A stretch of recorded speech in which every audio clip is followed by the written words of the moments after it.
البنات كي دايرين؟ لاباس عليكم؟ بخير؟ كنتمنى ان شاء الله تكونوا بخير وعلى خير وفي احوال جيده ان شاء الله وباذن الله.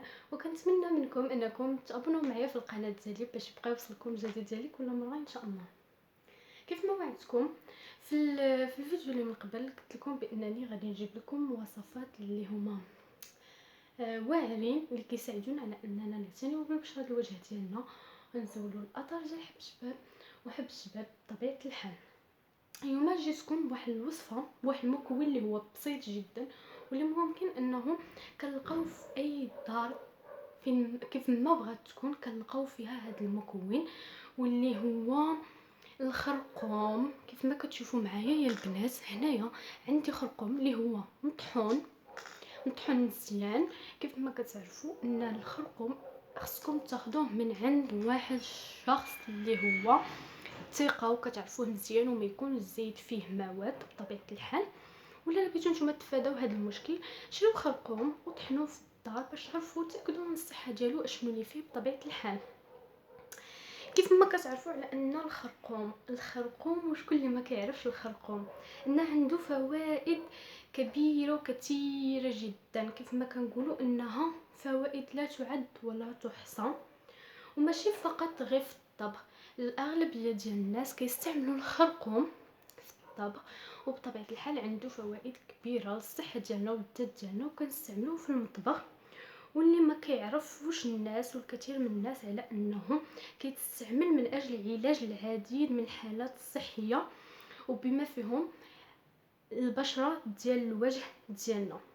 اول حاجه على ان الخرقوم كيحتوي على مواد اللي هي مضاده، مجموعه من المواد اللي هي مضاده للالتهابات مثلا بحال الاثار ديال حب الشباب ولي طراس وكيف ما كنقولوا حنايا الكنف.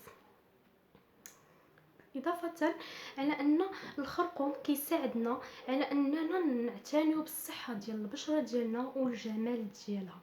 ومن بين هاد الحوايج هادو انه كيساعدنا على اننا نتخلصوا من حب الشباب في الوجه وكذلك من الاثار ديالو وكيساعدنا اننا نقيو البشره ديال الوجه ديالنا وكيوحد لينا اللون ديالها. اضافه واحده اخرى ومن الامتيازات اللي كيمتاز بهم الخرقوم اللي هي كيساعدنا على اننا نكافحوا العلامات ديال التقدم في السن والتجاعيد او الشيخوخه. كيساعد الوجه ديالنا على انه يحافظ على الرونق ديالو وكيبقى لنا وجهنا مجبد ما كيبقاش فيه التكماش.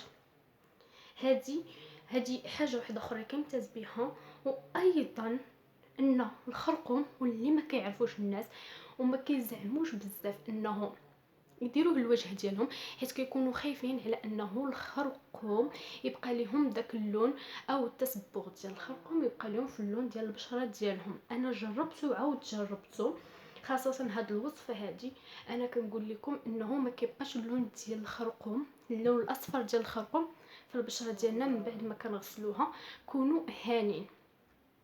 كيف ما قلت لكم على ان الخرقوم كيساعد من تقليل نمو الشعر في الوجه. كيف ما كنعرفوا على اننا الوجه ديالنا كيعتمد على كينوضوا فيه واحد الشعيرات والخرقوم كيساعدنا على ان البشره ديالنا ما تبقاش تفرز لينا الشعر بكثره في الوجه ديالنا. وثاني مكون في هذه الوصفه هذه اللي هي زيت اللوز الحلو.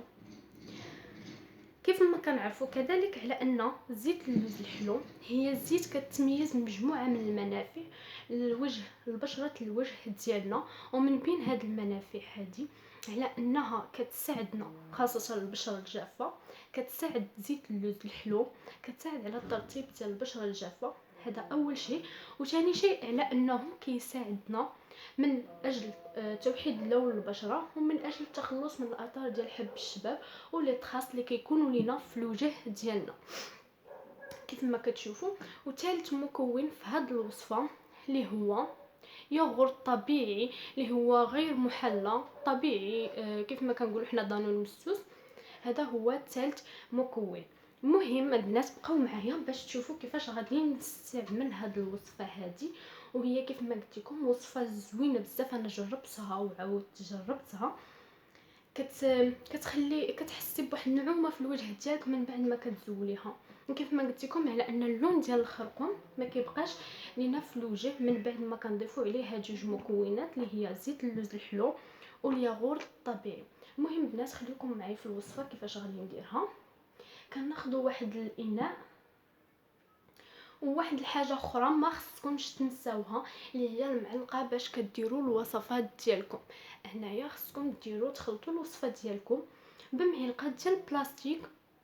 خذوا معلقه ديال البلاستيك بدلا، هانتوما كيف ما كتشوفوا، بدلا من معلقه ديال الحديد، حيت معلقه ديال البلاستيك هي معلقه اللي هي صحيه. وما كيفاش كنبداو كنديروا بها كنخلطوا بها عفوا شي خلطه، كنتفاداو انها تطلق لينا دوك السموم وداك الصدى اللي كيكون في المعالق ديال الحديد اللي موالفين حنايا.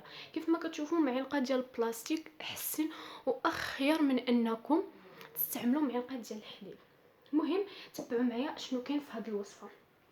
اول حاجه كناخذوا نصف ملعقه من هذا الخرقوم كيف ما كتشوفوا ليه هو طحنتو انا بيدي وعرفت اشنو فيه. خرقوم عادي كتشريوه عواد عفوا وكطحنوا، ما صعبش في الدكان ديالو. كناخذ مقدار نصف ملعقه من الخرقوم، ما كنكثروش بزاف.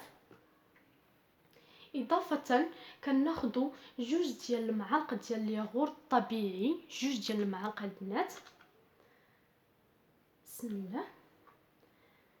المعلقه الاولى والمعلقه الثانيه، ومن بعد كنضيفوا عليهم ما يعادل نصف ملعقه من زيت اللوز الحلو.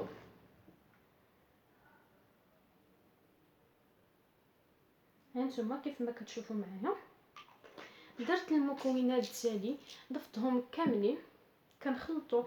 كنخلط الوصفه ديالي، كنخلطها مزيان باش انه هانتوما كتشوفوا باش ندمجوا هاد المكونات مزيان مع بعضهم اللي هي زيت اللوز الحلو والخرقوم اللي هو مكون رئيسي في هذه الوصفه، وكذلك الياغورت الطبيعي. كيف ما قلت لكم ما تنساوش الفوائد الكبيره والكثيره ديال الخرقوم للوجه.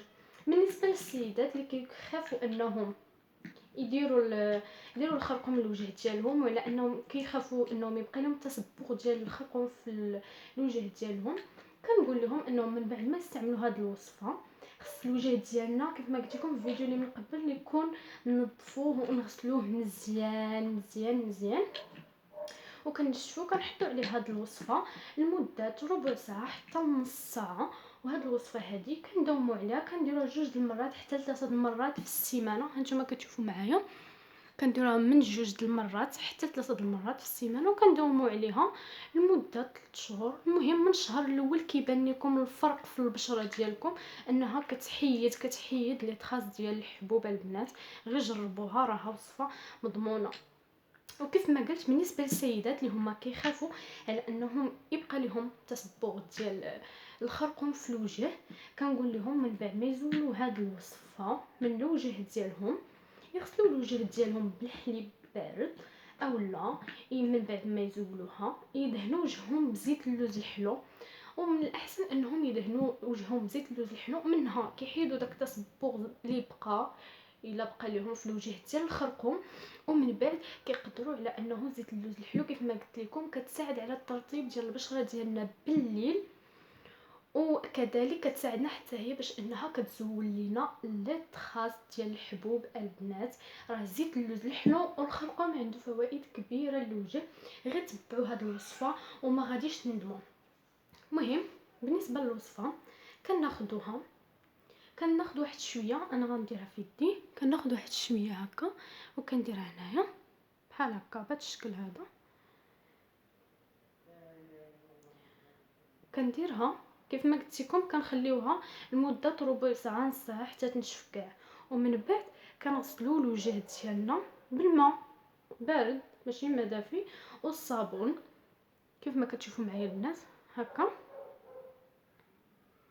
كنخليوها ربع ساعه حتى نص ساعه كيف ما قلت لكم. ومن بعد غادي تغسلوها وتستعملوا زيت اللوز الحلو باش انكم تقدروا تزولوا لي طراس اللي بقاو لكم من زيت اللوز، عفوا من الخرقوم. الا خفتوا ان يبقاو لكم تصبغات ديال الخرقوم، تستعملوا زيت اللوز الحلو من بعد، اولا تغسلوا وجهكم بالحليب بارد.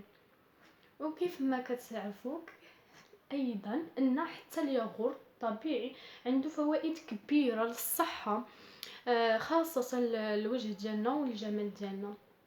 كنتمنى ان شاء الله الفيديو ديال اليوم والوصفه ديال اليوم ينالوا الاعجاب ديالكم، وتشتركوا معايا في القناه باش يبقى يوصلكم الجديد ديالي.